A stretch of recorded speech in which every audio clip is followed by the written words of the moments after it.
Good morning. This is Dr. Chad Versio. I'm the chair for pediatrics here at Riverside University Health System, and glad that you've joined us this morning. We are going to be discussing the neurologic manifestations of COVID-19, which are varied. I'm very happy to have the division chief for adult neurology here at RUHS, Dr. Ruby Koshi, with us. Before we get into that, we're going to spend just a little bit of time looking at our local statistics. We have tested almost 60,000 patients here in Riverside County. There's about 4,500, close to that, confirmed positive cases. There are currently hospitalized 215 patients and about 75 ICU patients. And those of you that have been following the statistics probably recognize that that's a little bit of decrease in the number of hospitalized patients, but actually about the ICU, that's at about the same level. And then we have 184 deaths, which has kind of been gradually going upwards over the last several weeks. For San Bernardino County, they have 2,300 confirmed cases. Their current doubling time is reported to be 11.4 days. They have 101 deaths, and then they have done a total of 24,000 tests. Their positive rate's at about 10%, which is kind of what has been holding steady for both counties over the last 2 months. And those are the statistics for San Bernardino County. All right, so we'll turn it over to Dr. Koshi. I know she has a lot of information to cover. As you probably are aware, there's a lot of different manifestations of COVID in different organ systems, including, the kidneys, obviously the lungs, cardiomyopathies are being recognized. And for kids, some of you have probably seen the news that it's being associated with Kawasaki disease, which is something that we see. It's being described as rare, but we don't actually see it as that rare. We have probably a case every couple of months here at RUHS, and at Loma Linda they have them a lot more frequently. So anyways, that just points out that COVID does seem to affect a variety of organ systems, and today we're going to be focusing on the neurologic manifestations. All right, Dr. Koshi, I'll turn it over to you. Thank you. Good morning, everyone. Thank you for having me on this webinar. I'll try and make this as simple as possible and as efficient so that you will be aware of the neurological symptoms, and the physicians online and the other health staff know what to look for and what to recognize. So initially, the first SARS COVID infection was seen in 2002 and 2003, following which in 2014, we had the Middle East Respiratory Syndrome coronavirus infection. Since then, in 2019, December, we have a new, very pathogenic coronavirus named the SARS-CoV-2, previously known as the novel coronavirus, and that emerged from Wuhan, China, and now has rapidly spread around the world. The most often seen symptoms are respiratory distress and pneumonia. However, 36% of the patients do have neurological symptoms. And because of this pandemic, it is important that we recognize this. Essentially, the coronaviruses that cause COVID-19 is a beta coronavirus. It's a single-stranded RNA virus, usually tries to gain entry through the angiotensin converting enzyme to using it as its portal of entry. This is expressed in the epithelia of the lung, the small intestine, the vascular endothelia, kidney, testes, and to a smaller extent in the neurons and the glial cells. It gets in through the blood, and there is some amount of access through the nervous system, particularly going across the cribriform plate and involving the olfactory tissue. It will dock on the ACE2 receptor via spike protein and get access that way. What it does is it gets in, and then because of the sluggish movement can cause budding of the virus, and then ultimately destroy the blood vessels and get in that way, and also get in through the olfactory bulbs. Once it's in there, it will cause local damage as well as budding in the neuronal system. And to prove that, there have been a couple of studies. Now, essentially, it manifests as either central or peripheral symptoms, the central symptoms most often being headache, dizziness, occasionally delirium, and sometimes encephalitis, and more recently, strokes and seizures have been reported.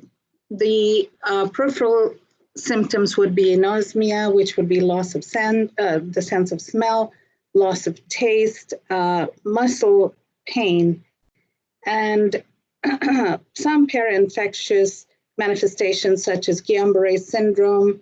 Very rarely, there was a case of acute necrotizing encephalitis and also Miller-Fisher syndrome.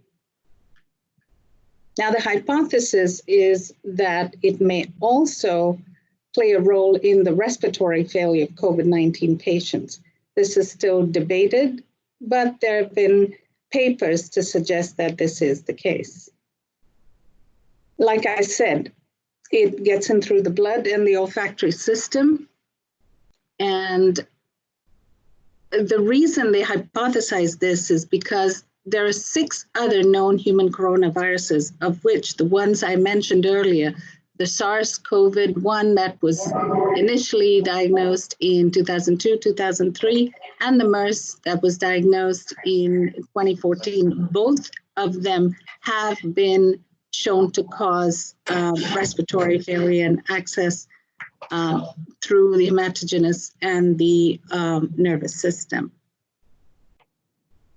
So the largest study that came out more recently from Wuhan, China, studied 214 patients.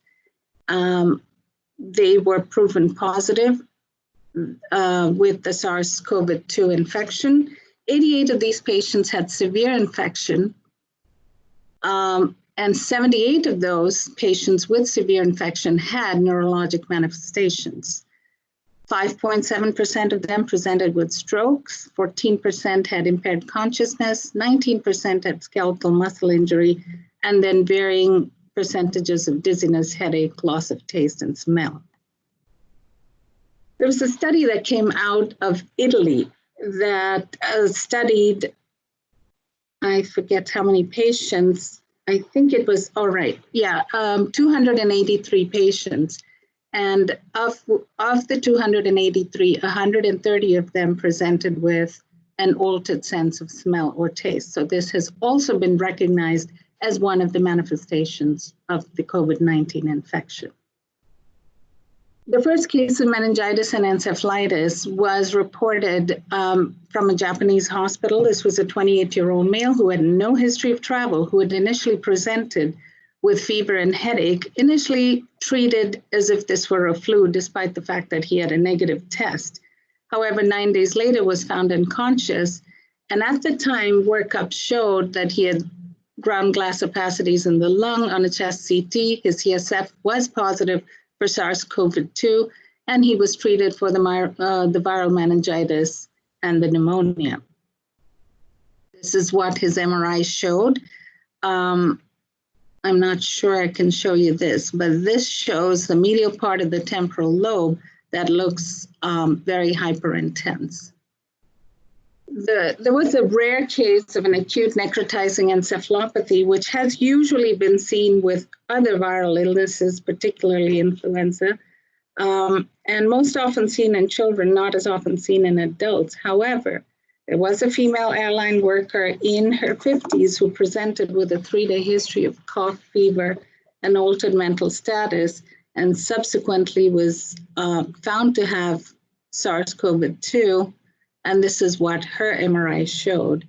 It shows that they have these hemorrhages in the bilateral thalami of the brain and a hyperintense lesion on a flare sequence of the MRI. COVID-2 also tends to cause hypercoagulability, and the interplay between the inflammation that the virus causes and coagulation has been well documented. So what it does is it increases the procoagulant factor levels and increases fibrinogen D-dimers, and that in turn increases mortality and portends a worse prognosis. Again, there was a paper out of Netherlands, 3 hospitals in Netherlands, where they studied 184 ICU patients who were all lab confirmed for SARS-CoV-2. All of them received standard thromboprophylaxis. However, 31% of them had thrombotic complications. Pulmonary embolism was the most common complication. However, 3.7% had ischemic strokes as well. So in essence, COVID-19 can cause both venous and arterial thromboembolism, particularly due to the excessive inflammation, hypoxia, immobilization, and these people think diffuse intravascular coagulation, although that's not the common thought process. More recently, there was a paper published in the New England Journal of Medicine. This one came out of New York, Mount Sinai, where they saw 5 cases under the age of 50 within a 2-week period. And none of these patients had any significant risk factors. Either they had no symptoms of COVID or they just had mild symptoms, but they presented with large vessel strokes. Their mean NIH stroke scale was 17, which to me as a neurologist tells me that's a very large stroke. And this again went along with the theory that COVID-19 is very procoagulant, and the coagulopathy and the endothelial dysfunction are complications. And the take-home message from this is that we have to have a lower threshold in understanding this and addressing it and treating patients with stroke. Guillain-Barré syndrome is usually seen, again, as a complication of any kind of viral infection, usually with gut infections or an influenza virus. But the first case of COVID presented in Wuhan in January, and this was a 61-year-old woman who presented with severe fatigue and weakness in both legs. She seemed fine initially, did not have a cough, fever, or shortness of breath, and her O2 saturations were fairly normal. However, she came in with weakness of the upper and lower extremities, absent reflexes, and the EMG that was done supported a demyelinating neuropathy. She was treated with IVIG. However, on day 8, she developed fever, cough, and a chest CT showed the ground glass appearance that is very commonly seen in the COVID-19 infections. She tested positive with the oropharyngeal swab, was transferred to a COVID unit, received treatment, and recovered fully and was discharged home. A second observational series from 3 hospitals in Italy discussed 5 patients who presented with GBS after the onset of COVID-19. Some of those patients were treated with IVIG. All were treated with IVIG. 2 received a second dose of IVIG, and 1 started plasma exchange. However, at the time this paper was written, 2 patients were still ventilated and 2 were still working with BT. Only 1 was discharged and able to walk. Miller-Fisher syndrome is a variant of Guillain-Barré syndrome, and that presents with weakness in the eye movements, postural instability, and loss of reflexes. It's usually seen after an infection, and again, is much rarer than Guillain-Barré syndrome, but they did see a patient with Miller-Fisher syndrome. There were 2 cases from Madrid, Spain, where one patient, the 50-year-old lady with a 5-day history of cough, malaise, low back pain, and fever, presented with the symptoms of Miller-Fisher, which is ophthalmoparesis, loss of reflexes, and ataxia, along with loss of smell and taste. She was diagnosed with Miller-Fisher syndrome. Her oropharyngeal swab was positive. There were no antibodies seen in the CSF, treated with IVIG, and recovered. This is a much rarer condition. However, this was a 39-year-old patient that presented with loss of taste and bilateral nerve palsy and areflexia. Again, PCR positive, CSF negative, symptomatic treatment given. In both of these cases, recovered completely. The story I'm trying to tell is there is a full clinical spectrum of neurological symptoms in patients with COVID-19, some of which is still an ongoing process and remains to be characterized.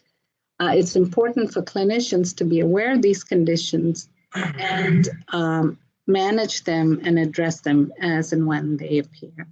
Thank you. Thank you, Dr. Koshy. If you have questions, please raise them in the chat so that we can ask Dr. Koshy what these questions, what her thoughts are on these questions.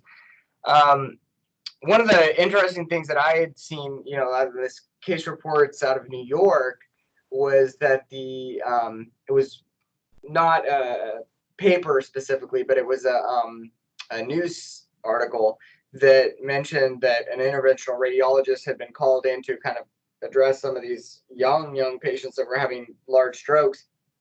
Correct. And when he was doing the interventional angiography, he could see the formation of thrombosis in real time. He said even while the TPA was running. Oh yeah, I didn't catch that, but yeah, it's he had the TPA running, and it was just amazing to hear that even while, like you said, they were trying to remove the clot, and it kept forming clots around it. Right. Yeah, which is quite scary, especially for young people that otherwise would almost never have a stroke to that degree. Yes, and a lot of these patients, I think one or two of the patients described in that case series didn't actually go to the stroke center because, which is what we've been seeing lately, a lot of these patients do not come in because they're afraid of coming to the hospital. Right. But I think we should let everybody know that this exists and they need to present as soon as they see signs or symptoms of stroke. Right. And there's so much being done. I know that each medical center within our county is doing so much to prevent patients from getting, if they don't have COVID, that they do as much to diminish the risk of getting it when they come. And then also that if they do have COVID, that they're, really segregated and decrease the risk of spreading that to other people. And there's so much available now for telehealth that if people have, questions or, they have symptoms that they're worried about, that they should at least pursue a telehealth opportunity and then convert that to in-person if needed. I had to do that last week where I was seeing a patient and it became clear, with the video visit that I needed to see them in person to really, and it was neurologic symptoms and needed to see them in person. Obviously with kids, it's unlikely that they have, anything that's really pathologic, but you can't tell without a full physical exam. And so, there's so many opportunities to put that as a screening thing and then bring people in if we really do need to see them in person. We have been using a lot of telemedicine here at the hospital, both for inpatient and outpatient visits, as well as for our stroke purposes. We've always used remote stroke access, and that's worked well for us for many years. In fact, just yesterday, I was in the hospital, but it just seemed easier to sign on and evaluate the stroke patient, gave her TPA, and she went home fine, recovered from a stroke scale of 9 down to 0. Wow. So it has worked well for us. Yeah. Now, have you seen anything so far? And we're obviously very early in this research process for the best treatments for COVID and prophylactic treatments. Have you seen anything so far on stroke prevention for COVID patients? No one has quite said. I know there have been a lot of questions about, well, would you give low molecular weight heparin? Should we give that? I know there have been some hospitals that have been considering some of that, particularly in pregnant patients. We haven't quite gotten there yet, or at least I haven't done any of that. And I'm told, and this is after speaking to some of our ICU colleagues, that they do use it, but only for the more severe patients. Yeah. Or patients they think actually have, need the DVT prophylaxis or have COVID and seem like they're going that way. Right. So any questions that anybody has for Dr. Koshy? She wasn't specifically going to address pediatrics. There have been, if you mentioned the acute necrotizing encephalitis, there have been, I believe, 1 or 2 case reports of that in pediatrics as well. So that the neurologic manifestations, or at least some of them, can present in pediatrics. I wouldn't be surprised if we do see at some point either Guillain-Barre syndrome or Guillain-Barre with the Miller-Fisher variant in pediatrics, because those are definitely both entities that we do see. Interestingly, especially young kids with Guillain-Barre syndrome, the paresthesias in their feet can present with them as a refusal to walk. So they may not actually be able to, they may not notice the weakness first, but they refuse to walk because the paresthesias feel so strange and painful, and so they can refuse to walk because of that. So that's one of the other things that that we need to keep our eyes open and think about with this situation. Have you seen any pediatric strokes? No, I mean, we haven't here, and I don't think Loma Linda's only had a handful of cases. We haven't even had any positive cases yet. And so yeah, and I haven't seen anything like that in the pediatric literature so far. Yeah, for some reason it does seem to affect the endothelial lining quite a bit less in peds. It seems like that's one of the big reasons that it's causing this in adults, is because of that endothelial lining inflammation. I think one of the biggest controversies were people talking about whether there is contribution from the COVID-19 infection causing respiratory failure in these patients. It's very hard to tell at this point, unless we wait it out and have many studies and consistency in those reports to say that the COVID-19 infection at least has some part to play in the respiratory failure.